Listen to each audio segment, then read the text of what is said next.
going to have a look at now is using a guide plate in guide plate mode. It's something we get asked quite a lot. It stresses a lot of people out on belays because they end up with twists in their ropes and dances on stances, which as a professional we mustn't have.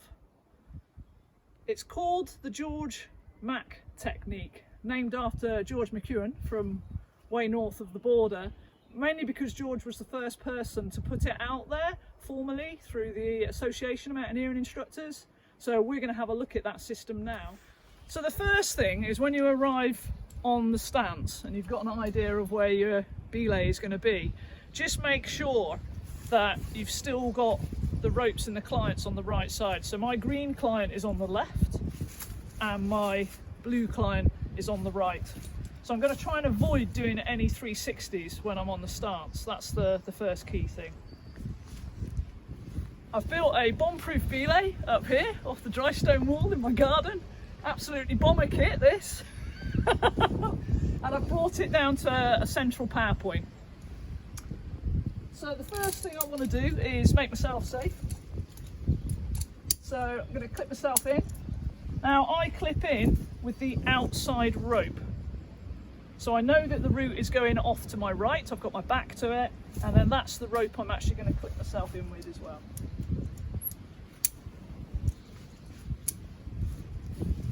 Great, so I'm safe now, but I'm not going to shout that yet. I'm going to grab my plate, and I already have it loaded with the rhino where it needs to be. It's orientated so that I'm going to clip down and turn it round. The gate is away from the rock and it's gravity fed. Once that's in there, this is ready to go, then I'm going to shout down to my clients that I'm safe. Safe! This means as soon as they shout back off belay, I can start taking the rope in immediately. There's no random delays down there which can confuse them.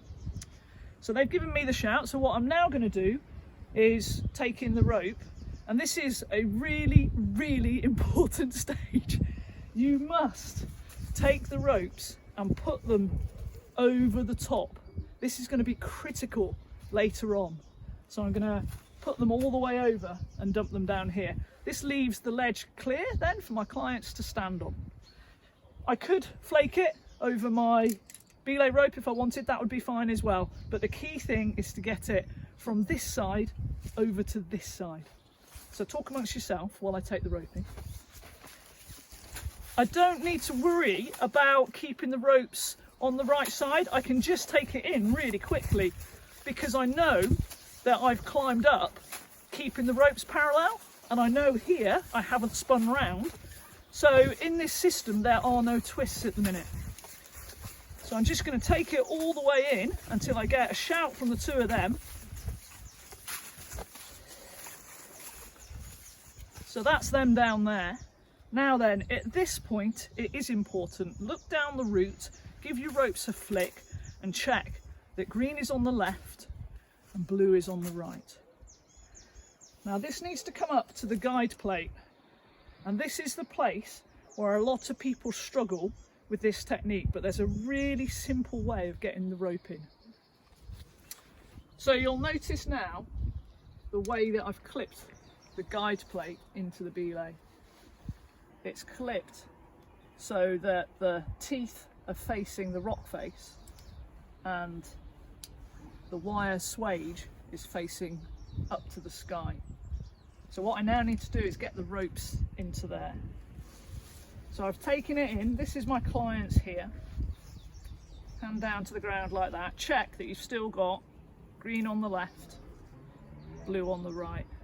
Other hand comes in, keeping that orientation, and then fold the ropes over your thumb. The thumb is basically going to be the rhino carabiner. So I'm going to keep hold of that. Now as I bring it to the pivot, making sure I don't do any weird twists with my wrists. Pop it in. Pull them through. And then we want the rhino in there like that. The fab thing about a guide plate is if you load this back to front, you get it wrong, it won't actually feed through. So a really quick test is just to pull on the ropes, and if they run through, then you've got it loaded the right way around. Worth mentioning that with the pivot in particular, the DMM pivot, it's designed to be used with their Rhino carabiner. You will see some people trying to put crabs through here this way. That's not how this is designed. Check their website if you're not sure. But it's actually designed with the little horn here, it's why it's called a Rhino, to stop the crab rotating through the device. Now I've got the widest circumference around here, so it gives me the smoothest action, which is really good for my shoulders when I'm trying to haul on 2 ropes. So at this point here, I have checked, I know everything's sorted, I can now shout down and say climb when ready. That whole process with practice takes seconds, literally seconds.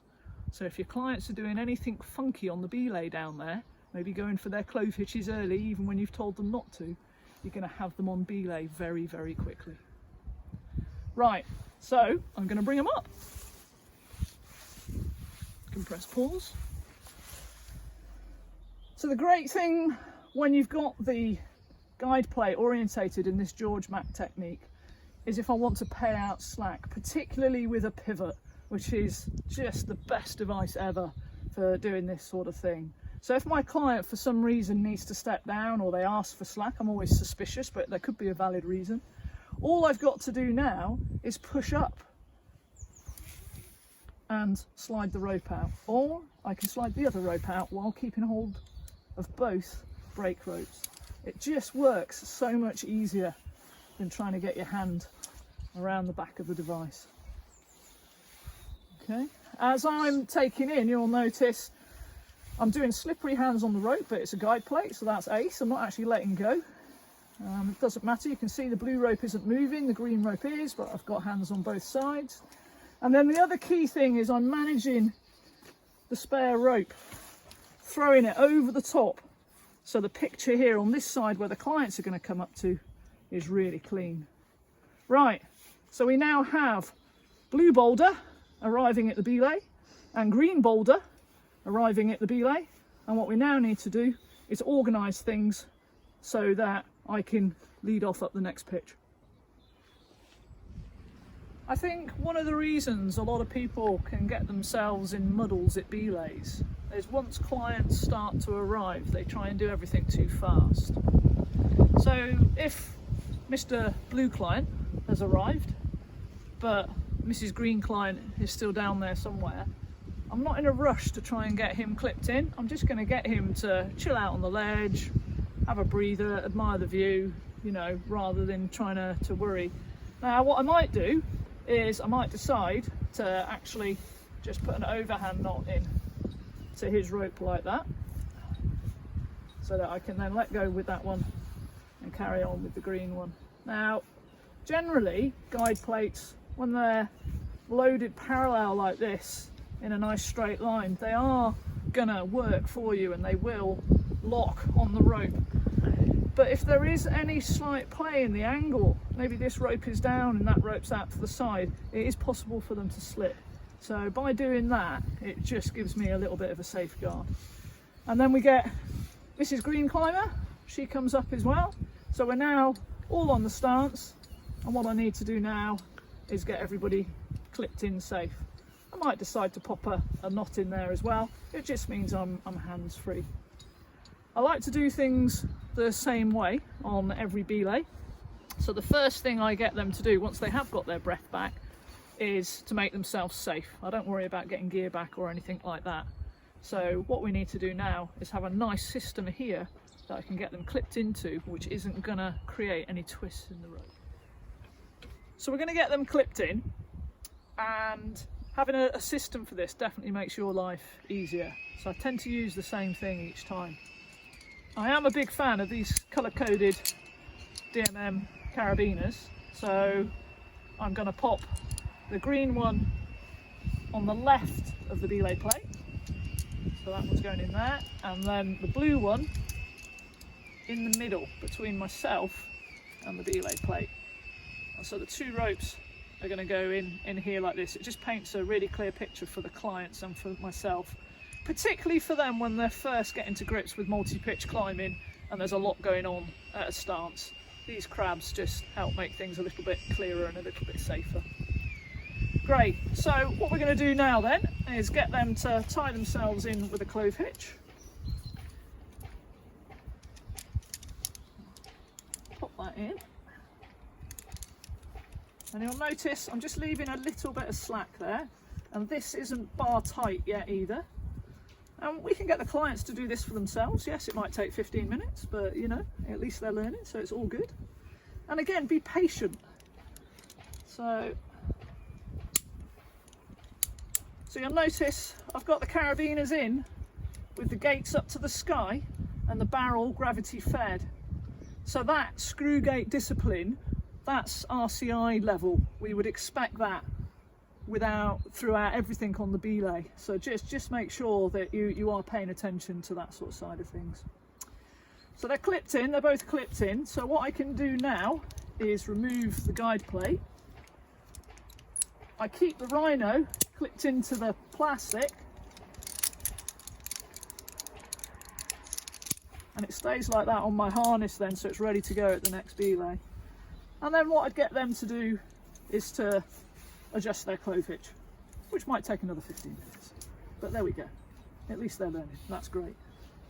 Okay, so now what needs to happen is we need the ropes back stacked so that I'm ready to lead off.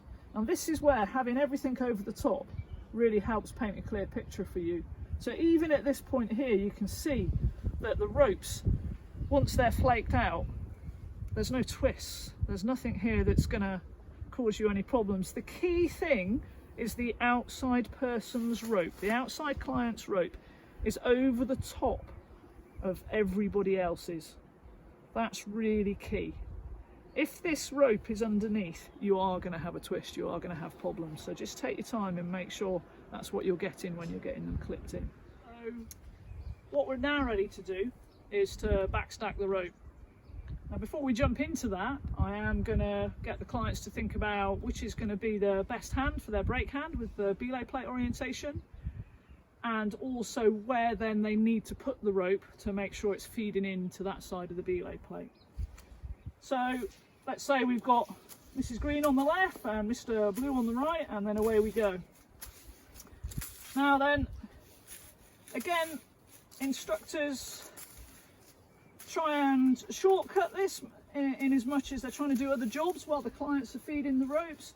So if I don't hold on to it, the clients are doing this, and you can see that their ropes are running over the top of my rope. So there's a little bit of friction involved there, and my rope is under tension, my belay rope, so this isn't great, you know. We could potentially cause some damage to the rope, so I don't worry about doing anything else. I do keep my hand in here just as the clients are backstacking the rope. It means I can keep chatting to them as well. It gives them a chance to make sure the rope's going on the right ledge, and again, it's just this element of calm rather than a sort of an element of panic and trying to do everything at walk factor 4. So we want efficiency. Okay, we've got 60 metres of rope here on Brack Mullein dry stone wall barrow, a little bit over roped. So just talk amongst yourselves while I do this, giving the shoulders a little bit of a workout. But hopefully you can see I'm keeping the ropes on either side, as what's going to happen now as we come towards the end is the ropes are just going to come straight off the top of my harness in the right orientation. There won't be any twists. There we go, moment of truth. So there we go. You can see we've got green on the left, blue on the right, so as I lead off, no twists every time.